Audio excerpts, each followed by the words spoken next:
تو اس طرح ہوئی ملاقات۔ اب آپ یاد کیجئے تو کچھ عرصہ پیچھے چلے جائے تو گنڈاپور صاحب کور کمانڈر کے دفتر میں افطاری میں پوری کابینہ کو چک کے گڈی میں لد کے لے کے گئے تھے، آؤ تمہیں زبردست قسم کے کھانے کھلاؤں، نگٹس کھلاؤں، دہی پلے کھلاؤں اور پھلکیاں کھلاؤں اور ساتھ تمہیں گاجر کا حلوہ بھی کھلاؤں۔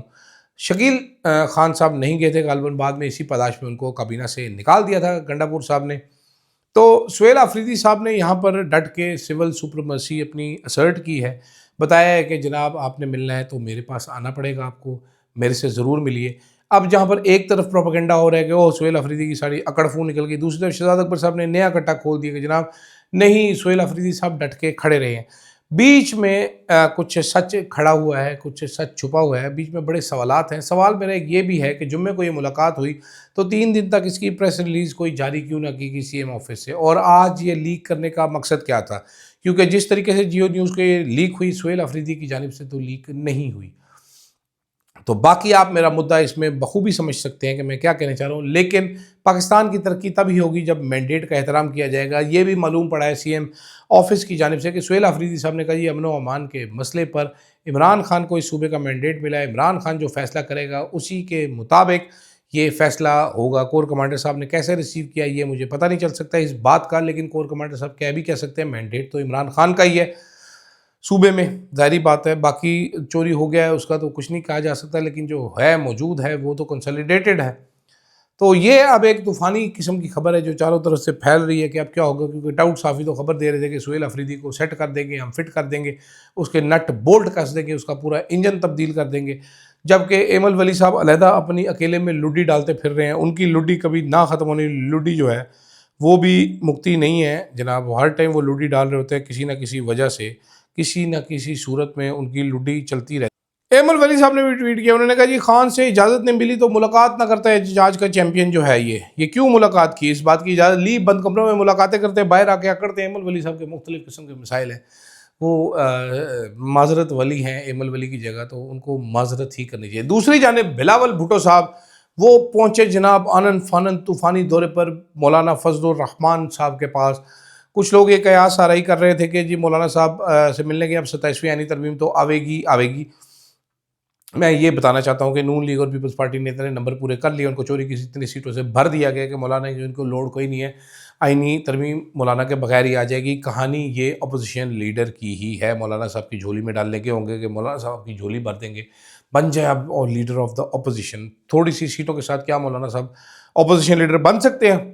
میرا تو نہیں خیال کہ بن سکتے ہیں، باقی اللہ خیر کرے، اس ملک میں کچھ بھی ہو سکتا ہے، سینٹ میں بھی بن سکتے ہیں، ادھر بھی بن سکتے ہیں۔ مولانا کو ساتھ ملا لے اور مولانا کو کہ جی آپ کمبائنڈ اپوزیشن کے آپ جو ہیں وہ سربراہ ہیں، آپ زبردست آدمی ہیں، آپ بیسٹ آف دا بیسٹ ہیں ان دا ورلڈ ہیں، تو مولانا صاحب بن سکتے ہیں، کیونکہ دس از پاکستان، یہاں پر کچھ بھی ہو سکتا ہے۔ لیکن جیسا کہ میں آپ کو پہلے کہہ رہا تھا کہ کوئی سے طوفان آئیں گے، کئی سے طوفان جائیں گے، تو یہ بھی ایک طوفانی دورے جو ہو رہے ہیں، طوفانی ملاقاتیں ہو رہی ہیں، کسی بڑے طوفان کا پیش خیمہ ہے۔ اب یہ جعلی طوفان ہے یا اصلی ہے یہ وقت ہی بتائے گا۔ دوسری طرف نون لیگ اور پیپلز پارٹی نے مل کے عظیم دانشوری کرتے ہوئے 6 ماہ بعد جو الیکشن ہونے تھے اس میں فیصلہ یہ کیا ہے کہ ہم عدم اعتماد لے کے آ کے اپنی ہی حکومت جو چوری کر کے عمران خان کی اپنے کشمیر میں بنائی تھی وہ گرا کے اب چوری شدہ ایک اور نئی حکومت بنائیں گے اور عوام کو گڈ گورننس کا تحفہ دیں گے۔ 4 سال میں آزاد کشمیر میں 4 وزیر اعظم بدلے جا چکے ہیں۔ ادھر یہ ابھی جتنے بھی لوگ سیاست میں ہیں عمران خان کی پارٹی کے علاوہ جو عمران خان کے ساتھ کھڑے ہیں، کسی کی کوئی سیاسی وقت نہیں ہے، نل بٹا کوکو ان کا سیاسی قد کاٹ ہے، لیکن انہوں نے گڈ گورننس کرنی ہے۔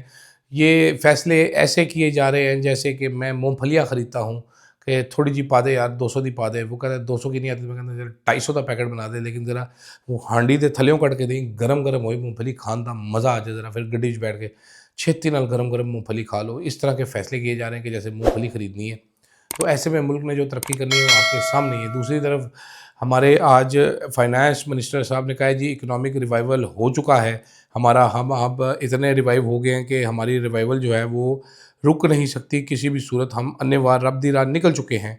تو اس میں فائنانس منسٹر صاحب کے ایک صاحب ہیں، کوئی ایڈوائزر صاحب، خرم شہزاد صاحب ان کا نام ہے، یہ ایڈوائزر ٹو فائنانس منسٹر، انہوں نے ایک پروپیگنڈے والی ٹویٹ ڈالی، انہوں نے کہا جی ہم نے انرجی کی قیمتیں کم کر دی ہیں، ہم نے انٹرسٹ ریٹ آدھے کر دیے، ہم نے ٹیکس سٹرکچر ریشنلائز کر دیا، ہم نے ریگولیٹری ایز کر دیا ابھی کے الیکٹرک کی وہ ہے. تو میں نے اس پہ جواب بھی ڈالا تھا. میں نے کہا تھا ایڈوائزر صاحب ہمیں معاف کر دیں, یہ ایک الف لیلا کی کہانی, فائنانس منسٹر کے اسپن ماسٹر اب ڈاکٹر گوبلز ہیں, گیس لائٹنگ نہ کریں. میں نے کہا جی انٹرسٹ ریٹ آدھے کر دیے ہیں, پیک جو تھی 22% تھی, اس کے بعد 11% پہ فورتھ اس سے فروزن ہے. یہ کیسے ہاف ہو گیا, مجھے سمجھا دیتے کب نہیں ہو رہے. انرجی 38 روپے سے 23 روپے کر دیا جی.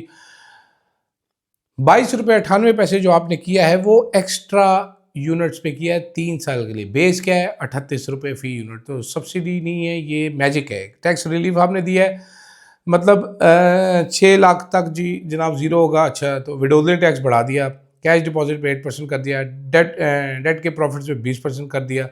انڈاکومنٹڈ کھولو یار, ہمارا کیا قصور ہے جو ٹیکس دیتے ہیں. پھر اس کے بعد آپ نے کہا جی کہ ہم نے وہ آسانیاں کر دیے, آسان کاروبار ہو گیا ہے. بھائی جان بڑے بڑے لفظ ہیں, کام زیرو ہوا ہے. پالیسی کے سمر سالٹ صاحب کے ابھی تک چل رہے ہیں. اگر آپ بڑے ڈیلوژنل ہے, وہ ہالینڈ والے فائنانس منسٹر بھی بڑے ڈیلوژنل, اگر وہ سر کی ایز آف ڈوئنگ بزنس کر دیے. کے الیکٹرک کا جو نوٹس آیا ہے وہ دیکھیں سر, اس پہ ڈیل کریں. منت اللہ کسی کا کریں کہ جی وہ معاف کر دیں. شہباز شریف صاحب گئے ہیں وہاں پر, قرضے شرطے اور لے آئیں, یہ آپ کر سکتے ہیں. باقی یہ کہانیاں میں نے سنا ہے کہ ریوائول ہو گیا ہے. 22 لاکھ روپیہ ثناء اللہ صاحب نے کہا تھا کہ کوئی ایڈوائزر صاحب لیتے ہیں سرکار سے. تو جب آپ 1 لاکھ روپے میں گھر چلا رہے ہوں گے, اور تب مجھے ضرور بتائیے گا کہ آپ نے جو بڑے بڑے دعوے کیے ہیں اس سے آپ کا دل کیا کرتا ہے کہ آپ کیا کریں. میرا دل کرتا ہے کسون مار کے میں بندے کے دند پن دوں, جو ایسی باتیں کریں گے اکانومی بڑی بہتر ہو گئی ہے. تو آپ کا کیا دل کرتا ہے, آپ لوگ بھی بتائیے گا مجھے کامنٹ میں, فیڈ بیک ضرور دیجیے گا. اللہ حافظ.